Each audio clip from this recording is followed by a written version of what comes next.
next year हो सके तो भूल जाई हो हम के डियर हो मार के मुआ होता शादी हमार नेक्स्ट ईयर हो सके तो भूल जाई हो हम के डियर हो हमरा दुल्हन बने के फीलिंग अंदर जागता तनी ओकर फोटोवा देखाइबे ला देखा आई हो रामाथु एक और आदिला दरिया हौ समंदर लागता हौ का अरे कर पेटा बा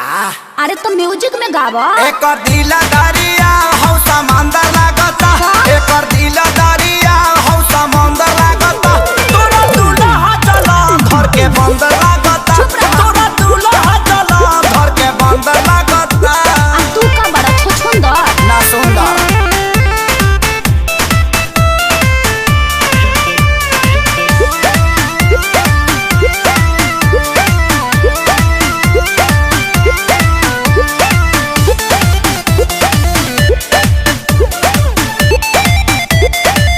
हमरा मर्द के बारे में बोल के काहे दर्द बढ़ावता रे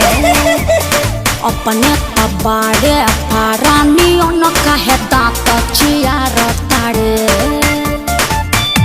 तपिया घरे चल जाई पूजा करम फुटी जाई का करब तब जवन बोला तारा बोलिया बंदर लागता एकर दिला दरिया आहू समंदर लागता ना मनबा अब ते कहबे म्यूजिक में गावे के हाँ नतिया गाओ शाम म्यूजिक देता 1 2 3 एकर दिला दरिया हौ समंदर लागता एकर दिला दरिया हौ समंदर लागता तोरा दूल्हा चला घर के बंदर लागता तोरा दूल्हा चला घर के बंदर लागता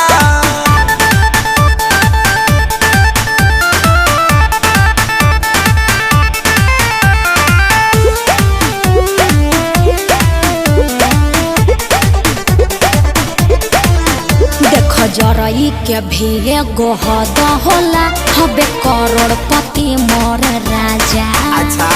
तोहरा नियन लइका ढेरे वन कर अगोर तारे दरा बाजा कि बाबू ताहर खोजले बूढ़ा भातार तू दिही नहीं अखिलेश के सारी डाला प्यार होता हर देखे में नियतिया लफंदर लागता अरे का इब्यास तोनी मुंह किया वो ना अरे दही हका एक दिला दरिया हौ समंदर